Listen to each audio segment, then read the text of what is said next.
The Butterfly Lion, Chapter 8, and All's Well. Bertie came every Sunday after that.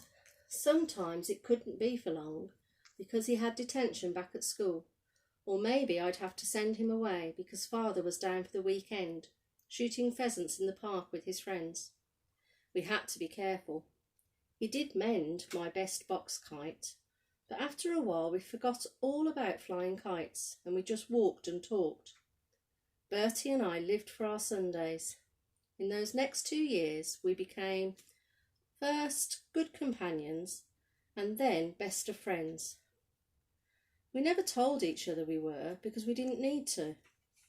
The more I got to know him, the more I believed everything about Africa and about the White Prince in the circus somewhere in France.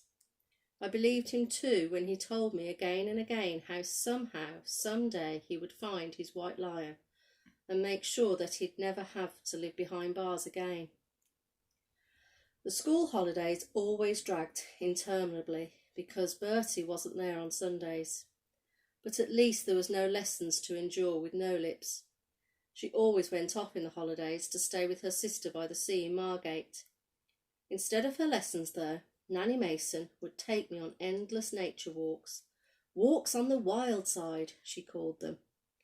I grumbled and stamped my feet. But it's so boring, I'd tell her. If we had zebras and water buffaloes and elephants and baboons and giraffes and wildebeests and spotted hyenas and black mamba snakes and vultures and lions, I wouldn't mind. But a few deer, a fox's hole and maybe a badger's set, a dozen rabbit droppings and one robin's nest and some cuckoo pint. Once, before I could stop myself, I said, "Do you know, Nanny, there's white lions in Africa, real white lions." "Ha, fancy that," she laughed. "You and your fairy tales, Millie, you read too many books." Bertie and I didn't dare write letters to each other in case someone found them and read them. But school term came around again, and he'd be there under the Welch elm on the first Sunday at 3 o'clock without fail. What we found to talk about all the time I cannot honestly remember. He sometimes said how he could never look at the circus poster without thinking of the White Prince.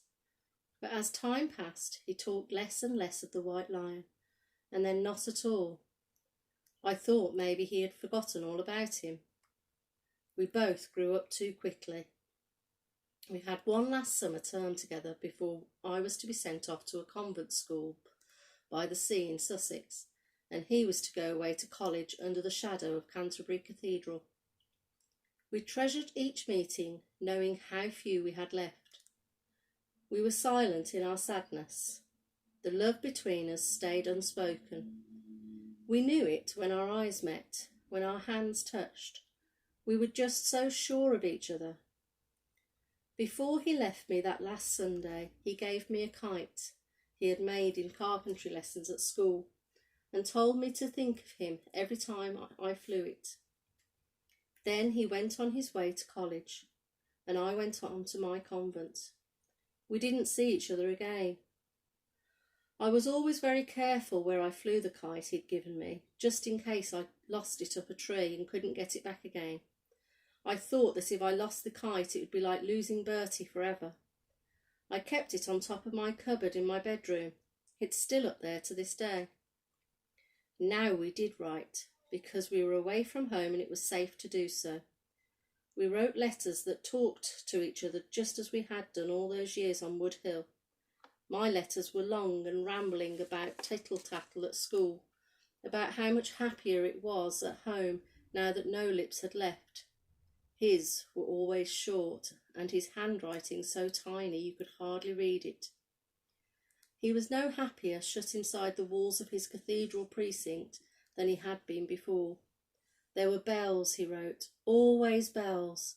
Bells to wake you up, bells for meals, bells for lessons, bells, bells, bells, cutting into his days into thin slices.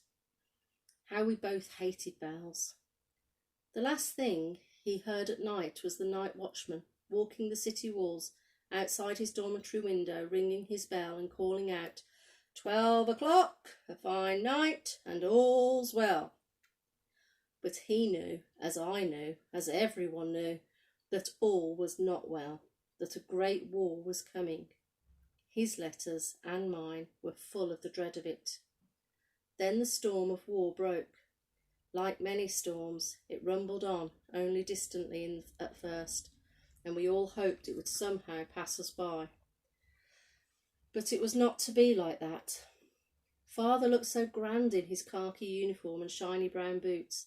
He said goodbye to Nanny Mason and me on the front steps, climbed into his car and was driven away.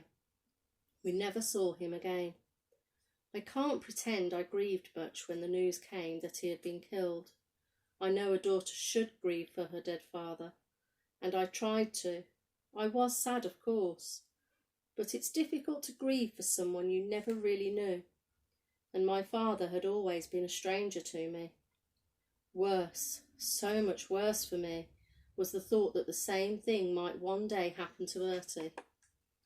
I just hoped and prayed that the war would end whilst he was still safe at college in Canterbury. Nanny Mason kept saying it would be all over by Christmas, but Christmas came each year and it was never over. I remember Bertie's last letter from college by heart.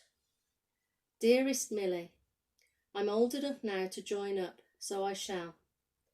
I have had all I can take of fences and walls and bells. I want to fly free, and this seems to be the only way I can do it. Besides, they need men. I can see you smiling at that. All you remember is a boy. I'm over 6 foot now, and I shave twice a week, honestly. I may not write again for some time, but whatever happens, I shall be thinking of you always. Your Bertie. And that was the last I was to hear of him, for a while at least.